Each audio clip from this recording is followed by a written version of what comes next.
আসসালামু আলাইকুম। আমি এখন দেখাবো কিভাবে ব্যালেন্স অ্যাড মানি করতে হয়। বিকাশ, রকেট, নগদ উপায়।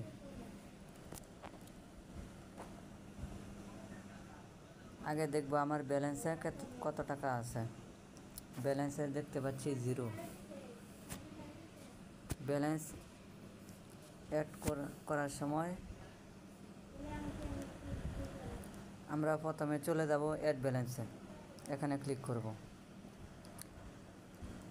অ্যাড ব্যালেন্সে ক্লিক করার পর মেন সিলেক্ট করে দিব। এখানে আরও কোনো অপশন চালু হবে, যখন অ্যাডমিন চালু দেবে। কনফার্ম করার পর কিসের মাধ্যমে আমরা টাকা অ্যাড করতে পারি সেটা সিলেক্ট করে দিব। বিকাশ, রকেট, নগদ, উপায়। এখন আমি কিসের মাধ্যমে পেমেন্ট করব সেটি আমি সিলেক্ট করে দিব। আমি বিকাশে পেমেন্ট করব। এখানে কত টাকা পেমেন্ট করব সেটি আমি অ্যামাউন্ট বসিয়ে দিব। 50 টাকা অ্যামাউন্ট বসিয়ে দিলাম। আমি নেক্সটে চলে যাব।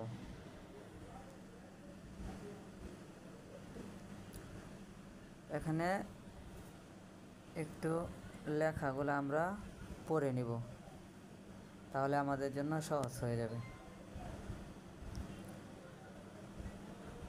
অ্যাডমিনের নাম্বারটি এখানে দেওয়া আছে, এই নাম্বারটি কপি করে নিব। এখানে চাপ দিলে নাম্বারটি কপি হয়ে যাবে। তারপর ট্রানজ্যাকশন আইডি আছে, অনেকে ভুল করে ট্রানজ্যাকশন আইডি জায়গার মধ্যে নাম্বার বসিয়ে দিই। এখানে তো নাম্বার হবে না। ট্রানজ্যাকশন আইডি বিকাশ থেকে সেন্ড মানি করার পরে যে ট্রানজ্যাকশন আইডিটি হয় সেই আইডিটি কপি করে এখানে দিতে হবে। তো অ্যাডমিনের নাম্বারটি আমি কপি করে নিব। এই নাম্বারে আমি 50 টাকা সেন্ড মানি করব। চলে যাব আমি বিকাশে।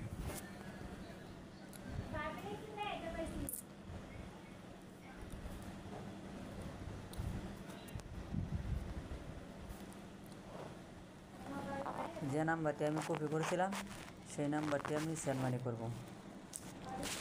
আমি পেস্ট করে দিলাম নাম্বারটি আমার পেস্ট হয় নাই। 3022 নাম্বারটি আমার কপি হয়েছে। এই যে নাম্বারটি কপি হয়েছে। তখন আমি চলে যাব বিকাশে। নাম্বারটি পেস্ট করে দিছি। আমি 50 টাকা সেন্ড মানি করব।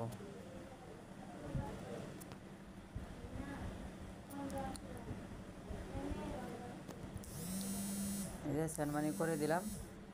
এই যে ট্রানজ্যাকশন আইডি, এই আইডিটি আমি এখানে চাপ দিলে কপি হবে।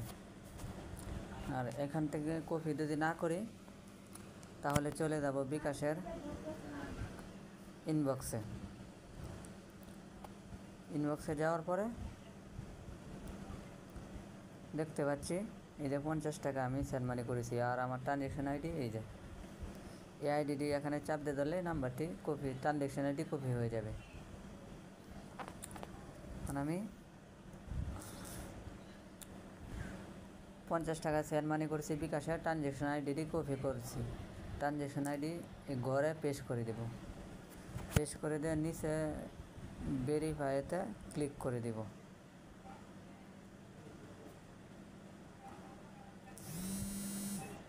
দেখতে পাচ্ছি এই যে আমার 50 টাকা ব্যালেন্স অ্যাড হয়ে গেছে। 50 টাকা নোটিশটি ক্রস করে দিলে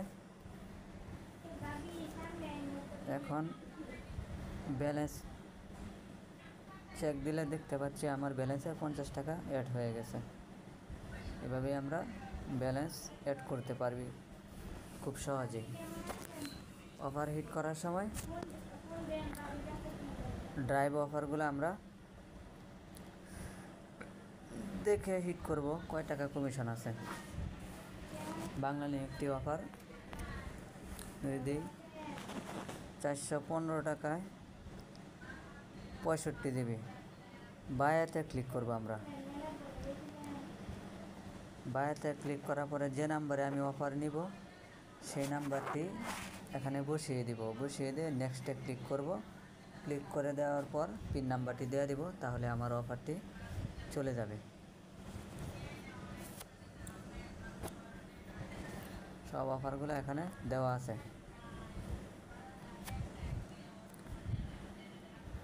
আর আমরা এখান থেকে মানি আউট করতে পারবো। আমার যে ব্যালেন্সটা এখানে আছে সেই ব্যালেন্সটা আমি বিকাশের মাধ্যমে, রকেটের মাধ্যমে টাকাটা বাইর করতে পারবো।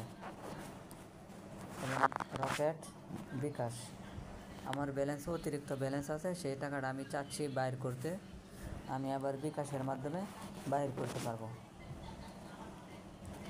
বিকাশ অ্যাকাউন্ট নাম্বার দেওয়া দিব, মিনিমাম 500 টাকা। 500 টাকা এখানে দেওয়া দিব, উপরে আমি যত খুশি বাইর করতে পারবো। নাম্বারটি দিয়ে নেক্সটে যাওয়ার পর পিন নাম্বার দেওয়া দিবেন। আপনার অ্যাডমিন আপনার অ্যাকাউন্টে টাকা দেওয়া দিবে, আপনার বিকাশে অ্যাডমিন টাকা দেওয়া দিবে। বিকাশের মাধ্যমে, রকেটের মাধ্যমে আমরা টাকা আবার বাইর করতে পারবো। আমার ব্যালেন্সের টাকা বেশি আছে, আমি ইচ্ছা করলে মানি আউট করে আমার টাকাটা আমি আবার আমার বিকাশে আমি নিয়ে নিতে পারবো। এটি অনেকেও এরকম হয়ে থাকে, সে অফার নেয়নি, তার ব্যালেন্সটা আছে বেশি, সে আবার চাইলে বিকাশের মাধ্যমে টাকাটা বের করে নিতে পারবেন। সকলকেই ধন্যবাদ।